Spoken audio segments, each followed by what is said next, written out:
warahmatullahi wabarakatuh. Perkenalkan, nama saya Janisa. Saya akan memaparkan sedikit tentang akuntansi musyarakah.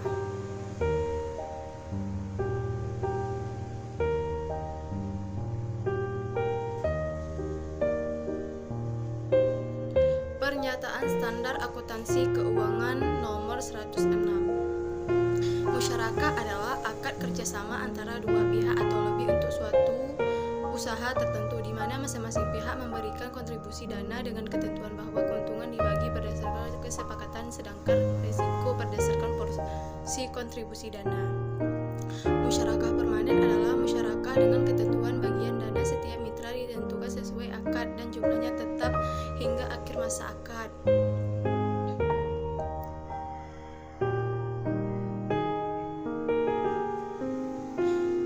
Musyarakah menurun adalah musyarakah dengan ketentuan bagian dana. Entitas akan dialihkan secara bertahap kepada mitra sehingga bagian dana entitas akan menurun dan pada akhir masa akad mitra akan menjadi pemilik penuh usaha tersebut. Mitra aktif adalah mitra yang mengelola usaha musyarakah, baik mengelola sendiri atau menunjuk pihak lain atas nama mitra tersebut. Mitra pasif adalah mitra yang tidak ikut mengelola usaha musyarakah. Mitra atau syariah bersama-sama menyediakan dana untuk mendanai suatu usaha tertentu dalam masyarakat, baik usaha yang sudah berjalan maupun yang baru. Selanjutnya, mitra dapat mengembalikan dana tersebut dan bagi hasil yang telah disepakati nisbahnya secara bertahap atau sekaligus kepada entitas mitra lain. Investasi masyarakat dapat diberikan dalam bentuk kas, setara kas, atau aset non-kas, termasuk aset tidak berwujud seperti lisensi dan hak paten. Untuk menyediakan jaminan atas kelalaian atau kesalahan yang disengaja, beberapa hal yang menunjukkan adanya kesalahan yang disengaja ialah pelanggaran terhadap akad, antara lain penyalahgunaan dana investasi, manipulasi biaya dan pendapatan operasional, atau pelaksanaannya yang tidak sesuai dengan prinsip syariah. Kedua, pelaksanaannya tidak sesuai dengan prinsip syariah. Jika tidak terdapat kesepakatan antara pihak yang bersengketa, maka kesalahan yang disengaja harus dibuktikan berdasarkan keputusan institusi yang berwenang.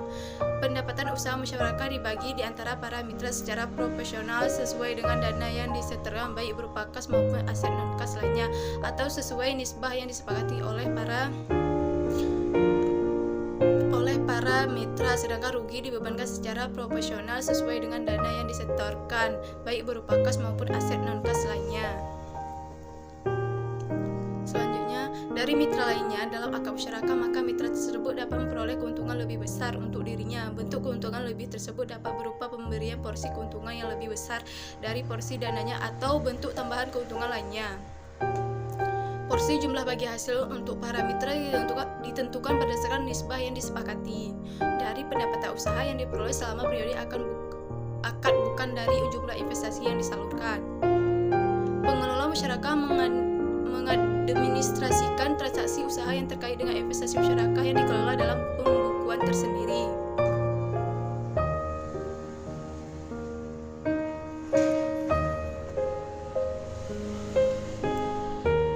Mitra aktif atau nasabah. Pada saat akad investasi masyarakat diakui pada saat menyisihkan kas atau aset non-kas untuk usaha masyarakat. Selanjutnya, pengukuran investasi masyarakat. Yang pertama, dalam bentuk kas dinilai sebesar jumlah investasi masyarakat.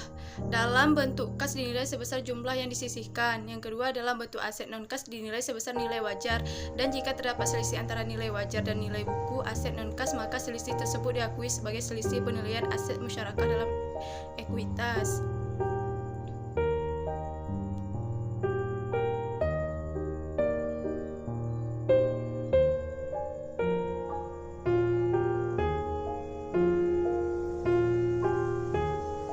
Apabila proses penilaian pada nilai wajar menghasilkan penurunan nilai aset, maka penurunan nilai ini langsung diakui sebagai kerugian. Aset tetap masyarakat yang telah dinilai sebesar nilai wajar disusulkan berdasarkan nilai wajar yang baru. Biaya yang terjadi terjadi akibat akad musyarakah, misalnya biaya studi kelayakan, tidak dapat diakui sebagai bagian investasi musyarakah kecuali ada persetujuan dari seluruh mitra musyarakah. Penerimaan dana musyarakah dari mitra pasif, misalnya dari bank syariah, diakui sebagai investasi musyarakah, dan di sisi lain sebagai dana syirkah temporer sebesar: yang pertama, dana dalam bentuk kas dinilai sebesar jumlah yang diterima. Yang kedua, dana dalam bentuk aset non kas dinilai sebesar nilai wajar dan disusulkan selama masa akad atau selama umur ekonomis apabila aset tersebut tidak akan dikembalikan kepada mitra pasif. Bagian entitas atau investasi musyarakah dengan pengembalian dana mitra di akhir akan dinilai sebesar: yang pertama, jumlah kas yang disisihkan untuk usaha musyarakah pada awal akad dikurangi dengan kerugian apabila ada. Yang kedua, nilai tercatat aset musyarakah non kas pada saat penyisihan untuk usaha musyarakah setelah dikurangi penyusunan dan kerugian apabila ada. Bagian entitas atas investasi musyarakah menurut dengan pengembalian dana mitra secara bertahap dinilai sebesar jumlah kas yang disisihkan untuk usaha musyarakah pada awal akad ditambahkan dengan jumlah dana syirkah temporer yang telah dikembalikan kepada mitra pasif dan dikurangi kerugian apabila ada. Pada saat akad diakhiri, investasi musyarakah yang belum dibayarkan kepada mitra pasif diakui sebagai kewajiban. Yang pertama, pengakuan hasil usaha. Pendapatan usaha musyarakah yang menjadi hak mitra aktif diakui sebesar haknya sesuai dengan kesepakatan atas pendapatan usaha musyarakah, sedangkan pendapatan usaha untuk mitra pasif diakui sebagai hak pihak mitra pasif atas bagi hasil dan kewajiban. Kerugian investasi musyarakah diakui sesuai dengan porsi dana masing-masing mitra yang mengurangi nilai aset musyarakah. Jika kerugian akibat kelalaian atau kesalahan mitra aktif atau pengelola usaha, maka kerugian tersebut ditanggung oleh mitra aktif atau pengelola usaha musyarakah. Pengakuan pendapatan usaha musyarakah dalam praktik dapat diketahui berdasarkan laporan bagi hasil atas realisasi pendapatan usaha dari catatan akuntansi mitra aktif atau pengelola usaha yang dilakukan secara terpisah.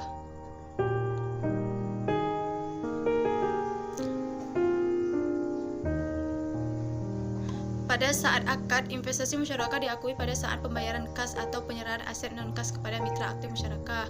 Pengukuran investasi musyarakah: yang pertama, dalam bentuk kas dinilai sebesar jumlah yang dibayarkan.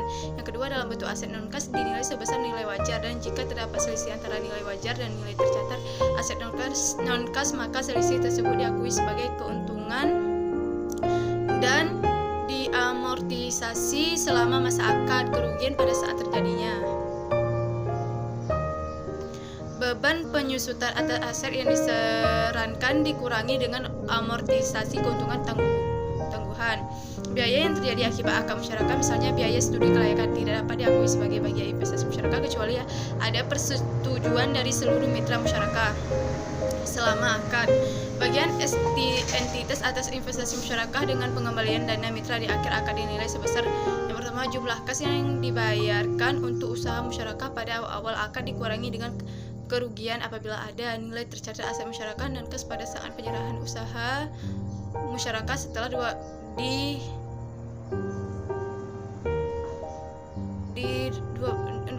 dikurangi penyusunan dan kerugian apabila ada.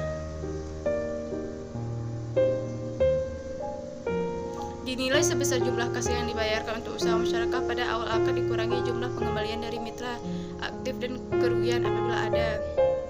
Akad pada saat akad diakhiri, investasi musyarakah yang belum dikembalikan oleh mitra aktif diakui sebagai piutang. Pengakuan hasil usaha. Pendapatan usaha investasi musyarakah diakui sebagai kesepakatan sebagai pendapatan sebesar bagian mitra pasif sesuai kesepakatan, sedangkan kerugian investasi musyarakah diakui sesuai dengan porsi dana.